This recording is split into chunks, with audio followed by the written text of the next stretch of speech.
22ನೇ ಅಧ್ಯಾಯ. ಸರ್ಪದಿಂದ ರಕ್ಷಣೆ. ಬಾಳಾ ಸಾಹೇಬ ಮಿರೀಕರ, ಬಾಪು ಸಾಹೇಬ ಬೂಟಿ, ಅಮೀರ ಶಕ್ಕರ, ಹೇಮಾಡ ಪಂತ ಸರ್ಪ ಹತ್ಯೆ ಬಗ್ಗೆ ಬಾಬಾ ಅವರ ಅಭಿಪ್ರಾಯ. ಬಾಬಾ ಅವರನ್ನು ಧ್ಯಾನಿಸುವುದು ಹೇಗೆ ಪ್ರಕೃತಿಯ ಮರ್ಮವನ್ನಾಗಲಿ ಪರಮಾತ್ಮನ ರೂಪವನ್ನಾಗಲಿ ಯಾರಿಂದಲೂ ಅಳೆಯುವುದಕ್ಕೆ ಸಾಧ್ಯವಿಲ್ಲ. ವೇದಗಳಿಗಾಗಲಿ ಸಹಸ್ರ ನಾಲಿಗೆಗಳುಳ್ಳ ಆದಿಶೇಷನಿಗಾಗಲಿ ಅದು ಸಾಧ್ಯವಿಲ್ಲ. ಪರಮಾತ್ಮನ ಪಾದವೇ ಸುಖದ ಸಾಧನವೆಂದಿರುವ ಭಕ್ತರಿಗೆ ಪರಮಾತ್ಮನ ರೂಪ ಗೋಚರವಾಗುವುದು. ಆ ಉದಾತ್ತವಾದ ಜೀವನದ ಗುರಿಯನ್ನು ಸಾಧಿಸಲು ಅವನನ್ನು ಧ್ಯಾನಿಸುವ ಸಾಧನವೊಂದನ್ನು ಬಿಟ್ಟರೆ ಬೇರೆ ಯಾವ ಸಾಧನವನ್ನು ಭಕ್ತರು ಅರಿಯರು. ಹೇಮಾಡ ಪಂತರು ಭಕ್ತಿಯ ಮತ್ತು ಧ್ಯಾನದ ಸುಲಭವಾದ ಮಾರ್ಗವನ್ನು ಈ ರೀತಿ ವಿವರಿಸುತ್ತಾರೆ. ಕೃಷ್ಣ ಪಕ್ಷದ ಚಂದ್ರನು ದಿನೇ ದಿನೇ ಕ್ಷೀಣಿಸುತ್ತಾ ಒಂದು ದಿನ ಕಣ್ಮರೆಯಾಗುವನು. ಆ ದಿನವೇ ಅಮಾವಾಸ್ಯೆ. ನಂತರ ಶುಕ್ಲ ಪಕ್ಷ ಆರಂಭವಾಗಿ ಚಂದ್ರನು ಪ್ರಕಾಶಿಸತೊಡಗುತ್ತಾನೆ. ಆ ಜನಕೋಟಿಯು ಚಂದ್ರನನ್ನು ನೋಡಲು ಹಾತೊರೆಯುತ್ತದೆ. ಪ್ರತಿಪದೆಯ ದಿನ ಚಂದ್ರನು ಕಾಣಿಸುವುದೇ ಇಲ್ಲ. ಮರುದಿನ ಸ್ವಲ್ಪ ಕಾಣುತ್ತಾನೆ. ವೃಕ್ಷದ ಎಲೆಗಳ ಸಂದಿಯಲ್ಲಿ ಕಾತುರರಾಗಿ ನಾವು ನೋಡುತ್ತಿದ್ದರೆ ಆ ಚಂದ್ರನ ಸೊಬಗೆ ಬೇರೆ. ಇದನ್ನೇ ಆಧಾರವಾಗಿಟ್ಟುಕೊಂಡು ಈಗ ಬಾಬಾರವರ ದಿವ್ಯ ತೇಜ ಪ್ರತಿಭೆಯನ್ನು ಅವಲೋಕಿಸೋಣ. ಸಾಯಿಬಾಬಾರವರ ಫೋಟೋ ನೋಡಿ, ಎಷ್ಟು ಮುದ್ದಾಗಿದೆ. ಬಲಗಾಲನ್ನು ಎಡಗಾಲಿನ ಮಂಡಿಯ ಮೇಲೆ ಹಾಕಿಕೊಂಡು ಎಡಗೈ ಬೆರಳುಗಳನ್ನು ಬಲಗಾಲಿನ ಪಾದದ ಮೇಲೆ ಇಟ್ಟುಕೊಂಡು ಕುಳಿತಿರುತ್ತಾರೆ. ಬಲಗಾಲಿನ ಹೆಬ್ಬೆಟ್ಟಿನ ಮೇಲೆ ಎಡಗೈ ತೋರು ಬೆರಳು ಮತ್ತು ಮಧ್ಯದ ಬೆರಳುಗಳನ್ನು ಇಟ್ಟುಕೊಂಡಿರುತ್ತಾರೆ. ಈ ಸ್ಥಿತಿಯಲ್ಲಿ ಕುಳಿತಿರುವ ಬಾಬಾ, ನೀವು ನನ್ನ ಪ್ರತಿಭೆಯನ್ನು ಕಾಣ ಬಯಸಿದರೆ ಅಹಂಕಾರ ಮತ್ತು ಮಮಕಾರವನ್ನು ತ್ಯಜಿಸಿರಿ. ತೋರ ಬೆರಳು ಮತ್ತು ಮಧ್ಯದ ಬೆರಳು ಇವುಗಳ ಮಧ್ಯೆ ಕಾಣುವ ಬಲಗಾಲಿನ ಹೆಬ್ಬೆಟ್ಟಿನ ಮೇಲೆ ನಿಮ್ಮ ಚಿತ್ತವಿಟ್ಟು ಧ್ಯಾನಿಸಿರಿ. ಆಗ ನಿಮಗೆ ಪ್ರತಿಭೆಯ ಅರಿವಾಗುತ್ತದೆ ಎಂದು ಹೇಳುವಂತಿದೆ ಆ ನೋಟದ ವೈಖರಿ. ಇದೇ ಭಕ್ತಿ ಮಾರ್ಗದ ಸುಲಭ ಸಾಧನ. ಈಗ ಬಾಬಾರವರ ಜೀವಿತವನ್ನು ನೋಡೋಣ. ಬಾಬಾರವರು ಅಲ್ಲಿ ವಾಸ್ತವ್ಯ ಮಾಡಿದ ಮೇಲೆ ಶಿರಡಿಯು ಒಂದು ದೊಡ್ಡ ಯಾತ್ರಾ ಸ್ಥಳವಾಯಿತು. ದೇಶದ ಮೂಲೆ ಮೂಲೆಗಳಿಂದ ಭಕ್ತರು ಬಂದು ಮಸೀದಿಯಲ್ಲಿ ನೆರೆಯುತ್ತಿದ್ದರು. ಬಡವ ಬಲ್ಲಿದರೆಂಬ ಭೇದವೇ ಇರಲಿಲ್ಲ. ಬಾಬಾರವರ ಅಪರಿಮಿತವಾದ ಪ್ರೀತಿ, ಅವರ ಆಶ್ಚರ್ಯಕರವಾದ ಜ್ಞಾನ ಸಂಪತ್ತು, ಅಂತರಾಮಿತ್ವ ಇವುಗಳನ್ನು ಬಣ್ಣಿಸಲು ಯಾರು ಶಕ್ತರು? ಇವೆಲ್ಲದರ ಅನುಭವ ಪಡೆದಿದವರೇ ಧನ್ಯರು. ಕೆಲವು ಸಾರೆ ಬಾಬಾರವರು ಮೌನವನ್ನು ಧರಿಸಿ ಪರಬ್ರಹ್ಮನನ್ನು ಆರಾಧಿಸುತ್ತಿದ್ದರು. ಕೆಲವು ಸಾರಿ ಜಾಗೃತಾವಸ್ಥೆಯಲ್ಲಿ ಭಕ್ತರೊಡನೆ ಕಲಿಯುತ್ತಿದ್ದರು. ಇನ್ನೂ ಕೆಲವು ಸಲ ನೀತಿ ಕಥೆಗಳನ್ನು ಹೇಳುತ್ತಿದ್ದರು. ಅನೇಕ ಸಲ ಹಾಸ್ಯ ಮತ್ತು ವಿನೋದ ಮಾಡುತ್ತಿದ್ದರು. ಕೆಲವು ಸಲ ಶಾಂತಿಯಿಂದಿರುತ್ತಿದ್ದರು ಮತ್ತು ಕೆಲವು ಸಲ ಕುಪಿತರಾಗಿರುತ್ತಿದ್ದರು. ಕೆಲವು ಸಲ ಸಂಕ್ಷಿಪ್ತವಾಗಿ ಬೋಧಿಸುತ್ತಿದ್ದರು. ಇನ್ನೂ ಕೆಲವು ಸಲ ಸುಮ್ಮನೆ ವಾದಿಸುತ್ತಿದ್ದರು. ಅನೇಕ ಸಲ ಸರಳವಾಗಿರುತ್ತಿದ್ದರು. ಭಕ್ತರಿಗೆ ಅನುಗುಣವಾದ ವಿವಿಧೋಪದೇಶ ನೀಡುತ್ತಿದ್ದರು. ಆದ್ದರಿಂದ ಅವರ ಜೀವನವು ನಮ್ಮ ಬುದ್ಧಿ, ಮಾತು ಮತ್ತು ದೃಷ್ಟಿಗೆ ಮೀರಿದುದಾಗಿತ್ತು. ಅವರನ್ನು ನೋಡಬೇಕೆಂಬ ಬಯಕೆ, ಮಾತನಾಡಿಸಬೇಕೆಂಬ ಬಯಕೆ ಇವುಗಳಿಗೆ ತೃಪ್ತಿಯೇ ಇಲ್ಲ. ಆದರೂ ಭಕ್ತರು ಪರಮಾನಂದ ಭರಿತವಾಗಿದ್ದರು. ಮಳೆಯ ಹನಿಗಳನ್ನು ಎಣಿಸಬಹುದು, ಗಾಳಿಯನ್ನು ಚರ್ಮದ ಚೀಲದಲ್ಲಿ ಕಟ್ಟಿಡಬಹುದು. ಆದರೆ ಬಾಬಾರವರ ಲೀಲೆಗಳನ್ನು ಅಳತೆ ಮಾಡಲು ಸಾಧ್ಯವಿಲ್ಲ. ಸಾಯಿಬಾಬಾ ಭಕ್ತರ ವಿಪತ್ತುಗಳನ್ನು ಹೇಗೆ ನಿರೀಕ್ಷಿಸುತ್ತಿದ್ದರು ಮತ್ತು ಅವುಗಳಿಂದ ಅವರನ್ನು ಹೇಗೆ ಪಾರು ಮಾಡುತ್ತಿದ್ದರು ಎಂಬ ವಿಚಾರವನ್ನು ಈಗ ಪರೀಕ್ಷಿಸೋಣ. ಬಾಳಾ ಸಾಹೇಬ ಮೀರೀಕರ. ಸರದಾರ ಕಾಕಾ ಸಾಹೇಬ ಮೀರೀಕರರ ಮಗ ಬಾಳಾ ಸಾಹೇಬರು ಚಿತಗಳಿಗೆ ಪ್ರಯಾಣ ಮಾಡುತ್ತಿದ್ದರು. ದಾರಿಯಲ್ಲಿ ಹಾಗೆಯೇ ಶಿರಡಿಗೆ ಬಂದು ಬಾಬಾರವರ ದರ್ಶನವನ್ನು ಪಡೆದು ಯೋಗಕ್ಷೇಮವನ್ನು ವಿಚಾರಿಸಿದರು. ಆಗ ಬಾಬಾರವರು, ನಮ್ಮ ದ್ವಾರಕಾಮಯಿ ನಿನಗೆ ಗೊತ್ತಿದೆಯೇ ಎಂದು ಕೇಳಿದರು. ಮೀರೀಕರರಿಗೆ ಅರ್ಥವಾಗಲಿಲ್ಲ. ಸುಮ್ಮನೆ ಕುಳಿತರು. ಪುನಃ ಬಾಬಾರವರು ಮುಂದುವರೆದು, ನೀನು ಈಗ ಕುಳಿತಿರುವುದೇ ದ್ವಾರಕಾಮಯಿ. ಅವಳು ತನ್ನ ತೊಡೆಯ ಮೇಲೆ ಕುಳಿತಿರುವ ಮಕ್ಕಳ ಅಪಾಯಗಳನ್ನೆಲ್ಲವನ್ನೂ ದೂರ ಮಾಡುತ್ತಾಳೆ. ಈ ಮಾತೆಯು ದಯಾಮಯಳು. ಅವಳ ಭಕ್ತರಿಗೆ ಯಾವ ಕಷ್ಟಗಳೂ ಬರುವುದಿಲ್ಲ. ಅವಳ ತೊಡೆಯ ಮೇಲೆ ಕುಳಿತರೆಂದರೆ ಸಾಕು, ಅವರ ತೊಂದರೆಗಳು ನಿವಾರಣೆಯಾದಂತೆಯೇ. ಅವಳ ನೆರಳಿನಲ್ಲಿ ಆಶ್ರಯ ಪಡೆದವರು ಆಶೀರ್ವಾದ ಪಡೆದಂತೆಯೇ ಎಂದು ಹೇಳಿದರು. ನಂತರ ಅವರಿಗೆ ಉದಿಯನ್ನು ಕೊಟ್ಟು ಅವರ ಮಸ್ತಕದ ಮೇಲೆ ಅಭಯ ಹಸ್ತವನ್ನಿಟ್ಟು ಆಶೀರ್ವದಿಸಿದರು. ಮೀರಿಕರು ಇನ್ನೇನು ಹೊರಡುವುದರಲ್ಲಿದ್ದರು. ಆಗ ಬಾಬಾ ಅವರು ಪುನಃ ಲಂಬೂಭಾವು ಅಂದರೆ ಸರ್ಪ ನಿನಗೆ ಗೊತ್ತಿದೆಯೇ ಎಂದು ಕೇಳಿದರು. ನಂತರ ತಮ್ಮ ಎಡಗೈ ಮುಷ್ಟಿಯನ್ನು ಸರ್ಪದಂತೆ ಅಲ್ಲಾಡಿಸುತ್ತಾ ಅವನು ಬಹಳ ಭಯಂಕರನು, ಆದರೆ ದ್ವಾರಕಾಮಾಯಿಯ ಮಕ್ಕಳನ್ನೇನು ಮಾಡಬಲ್ಲನು? ದ್ವಾರಕಾಮಾಯಿ ಅವರನ್ನು ಕಾಪಾಡುತ್ತಿರುವಾಗ ಸರ್ಪ ಏನು ಮಾಡಬಲ್ಲದು ಎಂದು ಕೇಳಿದರು. ಅಲ್ಲಿದ್ದವರೆಲ್ಲರೂ ಬಾಬಾರವರ ಈ ಮಾತಿನ ಅರ್ಥ ತಿಳಿಯಲು ಕಾತುರರಾಗಿದ್ದರು. ಆದರೆ ಬಾಬಾ ಅವರನ್ನು ಕೇಳುವ ಧೈರ್ಯ ಯಾರಿಗೂ ಇರಲಿಲ್ಲ. ಬಾಳಾ ಸಾಹೇಬರು ಬಾಬಾರವರಿಗೆ ನಮಸ್ಕರಿಸಿ ಶ್ಯಾಮ ಅವರೊಡನೆ ಮಸೀದಿ ಬಿಟ್ಟು ಹೊರಟರು.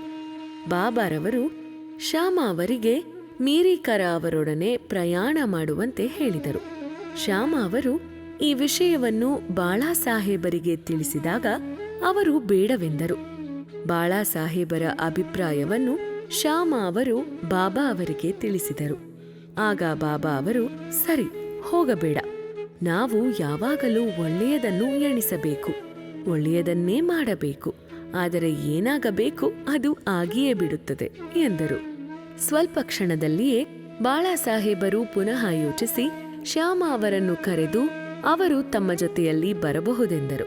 ಶ್ಯಾಮ ಇದನ್ನು ಬಾಬಾರವರಿಗೆ ತಿಳಿಸಿ ಅವರ ಅನುಜ್ಞೆ ಪಡೆದು ಬಾಳಾ ಸಾಹೇಬರ ಸಂಗಡ ಹೊರಟರು. ಚಿಥಳಿಯನ್ನು ರಾತ್ರಿ 9 ಗಂಟೆಗೆ ತಲುಪಿ ಶ್ರೀ ಮಾರುತಿ ದೇವಸ್ಥಾನದಲ್ಲಿ ತಂಗಿದ್ದರು. ಕಚೇರಿಯ ವರಿಷ್ಠರು ಬಂದಿರಲಿಲ್ಲ. ಆದುದರಿಂದ ಮಾತನಾಡುತ್ತಾ ಕುಳಿತರು. ಬಾಳಾ ಸಾಹೇಬರು ಪತ್ರಿಕೆಯನ್ನೋದುತ್ತಾ ಚಾಪೆಯ ಮೇಲೆ ಕುಳಿತಿದ್ದರು. ಆಗ ಅವರ ನಡೆದ ಮೇಲಿದ್ದ ಹೊದಿಕೆಯ ಮೇಲೆ ಯಾರಿಗೂ ತಿಳಿಯದಂತೆ ಒಂದು ಸರ್ಪ ಬಂದು ಕುಳಿತಿತ್ತು. ಅವರ ಜವಾನನು ಇದನ್ನು ನೋಡಿ ಹಾವು ಹಾವು ಎಂದು ಕೂಗಿದನು. ಬಾಳಾ ಸಾಹೇಬ ನಡುಗಲಾರಂಭಿಸಿದರು. ಶ್ಯಾಮ ಅವರು ಚಕಿತರಾದರು. ಸದ್ದಿಲ್ಲದೆ ಕೋಲು ತರಲು ಹೊರಟರು. ಸರ್ಪವು ಬಾಳಾ ಸಾಹೇಬರನ್ನು ಬಿಟ್ಟು ಕೆಳಗಿಳಿಯಿತು. ಕೂಡಲೇ ಅದನ್ನು ಹೊಡೆದು ಕೊಂದರು. ಆಗ ಅಪಾಯವನ್ನು ಬಾಬಾ ಅವರು ಮೊದಲೇ ನಿರೀಕ್ಷಿಸಿ ಅದರಿಂದ ಅವರನ್ನು ಪಾರು ಮಾಡಿದರು. ಅಂದಿನಿಂದ ಬಾಳಾ ಸಾಹೇಬರಿಗೆ ಬಾಬಾ ಅವರಲ್ಲಿದ್ದ ಭಕ್ತಿ ದೃಢವಾಯಿತು. ಬಾಪು ಸಾಹೇಬ ಬೂಟಿ. ಪ್ರಸಿದ್ಧ ಜ್ಯೋತಿಷಿಯಾದ ಶ್ರೀ ನಾನಾ ಡೇಂಘಳೆಯವರು ಶಿರಡಿಯಲ್ಲಿ ಬಾಪು ಸಾಹೇಬ ಬೂಟಿ ಅವರಿಗೆ, ಈ ದಿನ ನಿಮಗೆ ಗ್ರಹಗತಿಗಳು ಸರಿಯಾಗಿಲ್ಲ, ಅಪಾಯವಿದೆ ಎಂದರು. ಬಾಪು ಸಾಹೇಬರು ಇದರಿಂದ ಮನೋವ್ಯಾಕುಲರಾದರು. ಎಂದಿನಂತೆ ಆ ದಿನ ಅವರು ಮಸೀದಿಗೆ ಬಂದಾಗ ಬಾಬಾ ಅವರು, ನಾನಾ ನಿನಗೇನು ಹೇಳಿದರು? ನಿನಗೆ ಈ ದಿನ ಮರಣ ಸಂಭವಿಸಬಹುದೆಂದು ಹೇಳಿರುತ್ತಾರೆ ಅಲ್ಲವೇ? ನೀನು ಹೆದರಬೇಕಿಲ್ಲ. ಹೇಗೆ ಆ ಮೃತ್ಯುವು ನಿನ್ನನ್ನು ಕೊಲ್ಲುವುದೋ ನೋಡೋಣ ಎಂದರು. ಆ ದಿನ ಸಂಜೆ ಬಾಪು ಸಾಹೇಬರು ತಮ್ಮ ಕೊಠಡಿಗೆ ಹೋಗಿ ಕುಳಿತಾಗ ಒಂದು ಸರ್ಪವನ್ನು ಕಂಡರು. ಅವರ ಜವಾನನು ಅದನ್ನು ಹೊಡೆಯಲು ಕೈಯೆತ್ತಿದನು. ಬಾಪು ಸಾಹೇಬರು ಒಂದು ದೊಡ್ಡ ಕೋಲನ್ನು ತರಲು ಹೇಳಿದರು. ಜವಾನನು ಕೋಲನ್ನು ತರುವುದರೊಳಗೆ ಸರ್ಪ ಮಾಯವಾಗಿತ್ತು. ಆಗ ಬಾಪು ಸಾಹೇಬರು ಬಾಬಾ ಅವರ ಮಾತುಗಳನ್ನು ಜ್ಞಾಪಕಕ್ಕೆ ತಂದುಕೊಂಡು ಸಂತೋಷಭರಿತರಾದರು. ಅಮೀರ ಶಕ್ಕರ. ಕಟುಕರ ಜಾತಿಗೆ ಸೇರಿದ ಕೋಪರಗಾಂವದ ತಾಲೂಕಿನ ಕೋರಾಳಹಳ್ಳಿಯ ಅಮೀರ ಶಕ್ಕರ ಬಾಂದ್ರಾದಲ್ಲಿ ಕಮಿಷನ್ ಏಜೆಂಟ್ ಆಗಿದ್ದರು. ಅವರು ವಾಯುರೋಗದಿಂದ ನರಳುತ್ತಿದ್ದರು. ದೇವರನ್ನು ಸ್ಮರಿಸಿ ಬಾಬಾ ಹತ್ತಿರ ಬಂದು ರೋಗವನ್ನು ಗುಣಪಡಿಸುವಂತೆ ಬೇಡಿಕೊಂಡರು. ಅದಕ್ಕೆ ಸಾಯಿಬಾಬಾ ಅವರಿಗೆ ಚಾವಡಿಯಲ್ಲಿ ತಂಗುವಂತೆ ಹೇಳಿದರು.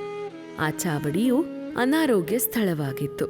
ಆದರೆ ಬಾಬಾ ಅವರ ಆಜ್ಞೆಯನ್ನು ಮೀರುವಂತಿಲ್ಲ. ಬಾಬಾ ಅವರನ್ನು ಮಸೀದಿಗೆ ಬರಕೊಡಲಿಲ್ಲ. ಆಗಾಗ್ಗೆ ಚಾವಡಿಗೆ ತಾವೇ ಹೋಗಿ ಬರುತ್ತಿದ್ದರು. ರಾತ್ರಿ ಮೆರವಣಿಗೆಯ ನಂತರ ಬಾಬಾ ಅಲ್ಲಿ ಹೋಗಿ ಮಲಗುತ್ತಿದ್ದರು. ಆದುದರಿಂದ ಅಮೀರ ಅವರಿಗೆ ಬಾಬಾ ಅವರ ಭೇಟಿ ಆಗಾಗ್ಗೆ ಆಗುತ್ತಲೇ ಇತ್ತು. ಅಮೀರ ಶಕ್ಕರ ಅಲ್ಲಿ 9 ತಿಂಗಳು ತಂಗಿದ್ದರು. ಅನಂತರ ಬಹುಶಃ ಬೇಸರ ಪಟ್ಟುಕೊಂಡು ಒಂದು ದಿನ ರಾತ್ರಿ ಯಾರಿಗೂ ಹೇಳದೆ ಶಿರಡಿಯನ್ನು ಬಿಟ್ಟು ಕೋಪರಗಾಂವ ಧರ್ಮಶಾಲೆಗೆ ಹೋಗಿಬಿಟ್ಟರು. ಅಲ್ಲಿ ಮರಣಾವಸ್ಥೆಯಲ್ಲಿದ್ದ ಒಬ್ಬ ಮುದಿ ಫಕೀರನನ್ನು ಅವರು ಕಂಡರು. ಅವನು ನೀರು ನೀರು ಎಂದು ಕೂಗಿಕೊಳ್ಳುತ್ತಿದ್ದನು. ಅಮೀರ ಶಕ್ಕರ ಅವನಿಗೆ ನೀರು ಕುಡಿಯಲು ಕೊಟ್ಟರು. ನೀರು ಕುಡಿದ ತತ್ಕ್ಷಣ ಫಕೀರನು ಮರಣ ಹೊಂದಿದನು. ಶಕ್ಕರರಿಗೆ ಆಗ ದಿಕ್ಕು ತೋಚದಂತಾಯಿತು. ಯಾರಿಗಾದರೂ ಈ ಸಂಗತಿ ತಿಳಿಸಿದರೆ ತಮ್ಮ ಮೇಲೆಯೇ ಆರೋಪ ಬರುತ್ತದೆ ಎಂದು ಭಾವಿಸಿ, ಇದು ಬಾಬಾ ಅವರ ಅನುಮತಿಯಿಲ್ಲದೆ ಬಂದಿದ್ದರ ಫಲವೆಂದು ತಿಳಿದು ಪಶ್ಚಾತ್ತಾಪ ಪಟ್ಟುಕೊಂಡು ಅದೇ ರಾತ್ರಿ ಬಾಬಾ ಅವರ ನಾಮಸ್ಮರಣೆ ಮಾಡುತ್ತಾ ಬೆಳಗಾಗುವುದರೊಳಗೆ ಶಿರಡಿಗೆ ಬಂದು ತಲುಪಿದರು. ನಂತರ ಬಾಬಾ ಅವರು ಹೇಳಿದಷ್ಟು ದಿನ ಚಾವಡಿಯಲ್ಲಿಯೇ ತಂಗಿ ಪೂರ್ತಿ ಗುಣ ಹೊಂದಿದರು.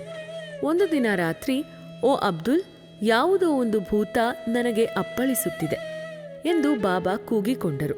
ಅಬ್ದುಲ್ ದೀಪ ತೆಗೆದುಕೊಂಡು ಬಂದು ಬಾಬಾ ಅವರ ಹಾಸಿಗೆಯ ಸುತ್ತಲೂ ನೋಡಿದನು. ಏನೂ ಕಾಣಿಸಲಿಲ್ಲ. ಬಾಬಾ ಅವನಿಗೆ ಸರಿಯಾಗಿ ನೋಡಲು ಹೇಳಿ ತಮ್ಮ ಸಟಕಾದಿಂದ ನೆಲಕ್ಕೆ ಹೊಡೆಯುತ್ತಾ ಕುಳಿತರು. ಅಮೀರ ಶಕ್ಕರ ಸರ್ಪ ಬಂದಿರಬಹುದೆಂದು ಅನುಮಾನಿಸಿದರು. ಅಮೀರರಿಗೆ ಬಾಬಾ ಅವರ ರೀತಿನೀತಿಗಳನ್ನು ಗ್ರಹಿಸುವ ಶಕ್ತಿ ಇದ್ದಿತು. ಬಾಬಾ ಅವರಿಗೆ ಶಕ್ಕರರ ಹಾಸಿಗೆಯ ಹತ್ತಿರ ಒಂದು ಸರ್ಪ ಕಾಣಿಸಿತು. ಅಬ್ದುಲ್ಲನಿಗೆ ಅಲ್ಲಿ ದೀಪವನ್ನು ತರಲು ಹೇಳಿದರು. ದೀಪದ ಬೆಳಕಿನಲ್ಲಿ ಹಾಸಿಗೆಯ ಬಳಿ ಸರ್ಪವೊಂದು ಸುತ್ತಿಕೊಂಡು ಕುಳಿತಿರುವುದು ಕಂಡುಬಂದಿತು. ಕೂಡಲೇ ಅದನ್ನು ಕೊಲ್ಲಲಾಯಿತು. ಹೀಗೆ ಬಾಬಾ ಸಮಯೋಚಿತ ಎಚ್ಚರಿಕೆ ಕೊಟ್ಟು ಅಮೀರನನ್ನು ಕಾಪಾಡಿದರು. ಹಾವು ಮತ್ತು ಚೇಳು. ಬಾಬಾ ಅವರು ತಿಳಿಸಿದ ಪ್ರಕಾರ ಕಾಕಾ ಸಾಹೇಬ ದೀಕ್ಷಿತರು ಪ್ರತಿದಿನ ಏಕನಾಥರಿಂದ ವಿಚಿತ್ರವಾದ ಭಾಗವತ ಮತ್ತು ಭಾವಾರ್ಥ ರಾಮಾಯಣ ಎಂಬ 2 ಗ್ರಂಥಗಳನ್ನು ಮಸೀದಿಯಲ್ಲಿ ಪಠಣ ಮಾಡುತ್ತಿದ್ದರು. ತಮ್ಮ ಮಾತೆಯ ಅನುಜ್ಞೆಯಂತೆ ಶ್ರೀ ಹನುಮಾನ ಶ್ರೀರಾಮನ ಮಹತ್ವವನ್ನು ಪರೀಕ್ಷಿಸಿದ ಭಾಗವನ್ನು ಅವರು ಹೇಳುತ್ತಿದ್ದಾಗ ಶ್ರೋತೃಗಳು ಮುಗ್ಧರಾಗಿದ್ದರು. ಅವರಲ್ಲಿ ಹೇಮಾಡ ಪಂತರು ಒಬ್ಬರಾಗಿದ್ದರು. ಆಗ ದೊಡ್ಡ ಚೇಳೊಂದು, ಅದು ಎಲ್ಲಿಂದ ಬಂದಿತೋ ತಿಳಿಯದು, ಹೇಮಾಡ ಪಂತರ ನಡದ ಮೇಲೆ ಬಂದು ಕುಳಿತಿತ್ತು. ಮೊದಲು ಅದು ಅವರಿಗೆ ಗೊತ್ತಾಗಲೇ ಇಲ್ಲ. ಪರಮಾತ್ಮನ ಲೀಲೆಗಳನ್ನು ಕೇಳುತ್ತಿರುವವರನ್ನು ಪರಮಾತ್ಮನೇ ರಕ್ಷಿಸುವವನಾಗಿದ್ದರಿಂದ ಅವರಿಗೆ ಚೇಳು ಕುಳಿತಿರುವುದು ಹೇಗೋ ತಿಳಿಯಿತು. ಅದೂ ಸಹ ಕಥೆಯನ್ನು ಶ್ರವಣ ಮಾಡುತ್ತಿರುವಂತೆ ಕಾಣುತ್ತಿತ್ತು. ಆಗ ಹೇಮಾಡ ಪಂತರು ಗಲಾಟೆ ಮಾಡದೆ ಧೋತರವನ್ನು ಮೆಲ್ಲಗೆ ತೆಗೆದು ಚೇಳನ್ನು ಹೊರಗೆ ತಂದು ಚೆಲ್ಲಿದರು. ಇನ್ನೊಂದು ಸಂದರ್ಭದಲ್ಲಿ ಕೆಲವರು ಒಂದು ರಾತ್ರಿ ದೀಕ್ಷಿತವಾದ ಅಟ್ಟದ ಮೇಲೆ ಮಾತನಾಡುತ್ತಾ ಕುಳಿತಿದ್ದರು. ಆಗ ಕಿಟಕಿಯ ಸಂದಿಯಿಂದ ಒಂದು ಭಯಂಕರ ಸರ್ಪವು ಬಂದು ಸುರುಳಿ ಸುತ್ತಿಕೊಂಡು ಕುಳಿತಿತ್ತು. ಎಲ್ಲರೂ ಕೋಲು ತರಲು ಹೊರಟರು. ಅದನ್ನು ಹೊಡೆಯಲು ಪ್ರಯತ್ನಪಟ್ಟರು. ಆದರೂ ಅದು ಸಿಗದೆ ಅದೇ ಸಂದಿಯ ಮೂಲಕ ಮಾಯವಾಯಿತು. ಬಾಬಾ ಅವರ ಅಭಿಪ್ರಾಯ. ಆಗ ಮುಕ್ತಾರಾಮನೆಂಬ ಭಕ್ತನು ಅದು ತಪ್ಪಿಸಿಕೊಂಡು ಹೋಗಿರುವುದು ಒಳ್ಳೆಯದಾಯಿತೆಂದು ಹೇಳಿದನು. ಅದಕ್ಕೆ ಹೇಮಾಡ ಪಂತರು ಸರ್ಪಗಳನ್ನು ಕೊಲ್ಲುವುದು ಸರಿ ಎಂದು ವಾದಿಸಿದರು. ಹೀಗೆ ಚರ್ಚೆ ಬಿರುಸಾಗಿ ನಡೆಯಿತು. ಕೊನೆಗೆ ಎಲ್ಲರೂ ತಮ್ಮ ಮನೆಗೆ ಹಿಂತಿರುಗಿದರು. ಮರುದಿನ ಬಾಬಾ ಮಸೀದಿಯಲ್ಲಿ ಕುಳಿತಾಗ ನೆನ್ನೆ ರಾತ್ರಿ ವಾಡೆಯಲ್ಲಿ ಯಾವ ಚರ್ಚೆ ನಡೆಯಿತು ಎಂದು ಕೇಳಿದರು. ಅವರಿಗೆ ವಿಷಯ ತಿಳಿಸಿದಾಗ ಬಾಬಾ, ಚೇಳುಗಳೇ ಇರಲಿ ಸರ್ಪಗಳೇ ಇರಲಿ, ಭಗವಂತನು ಎಲ್ಲಾ ಪ್ರಾಣಿಗಳಲ್ಲಿಯೂ ಜೀವಿಸಿರುತ್ತಾನೆ. ಅವನೇ ಪ್ರಪಂಚದ ಸೃಷ್ಟಿ ಸ್ಥಿತಿ ಲಯಗಳಿಗೆ ಕಾರಣನು. ಸಕಲ ಜೀವರಾಶಿಗಳು ಅವನ ಆಜ್ಞೆಯನ್ನು ಪಾಲಿಸಲೇಬೇಕು. ಅವನ ಇಚ್ಛೆಯಿಲ್ಲದೆ ಯಾರು ಇತರರಿಗೆ ಕೆಡಕು ಮಾಡಲು ಸಾಧ್ಯವಿಲ್ಲ. ಇಡೀ ಪ್ರಪಂಚ ಅವನ ಆಶ್ರಿತ, ಯಾರೂ ಸ್ವತಂತ್ರರಲ್ಲ. ಆದ್ದರಿಂದ ನಾವು ಸಕಲ ಪ್ರಾಣಿಗಳಲ್ಲಿಯೂ ಪ್ರೀತಿ ಮತ್ತು ದಯೆ ತೋರಿಸಬೇಕು. ಅವುಗಳನ್ನು ವಿನಾಕಾರಣ ಕೊಲ್ಲುವುದನ್ನು ಬಿಡಬೇಕು. ದೇವರೇ ಸರ್ವರಕ್ಷಕ ಎಂದು ಉಪದೇಶಿಸಿದರು. ಶ್ರೀ ಸಾಯಿ ಪ್ರಣಾಮ.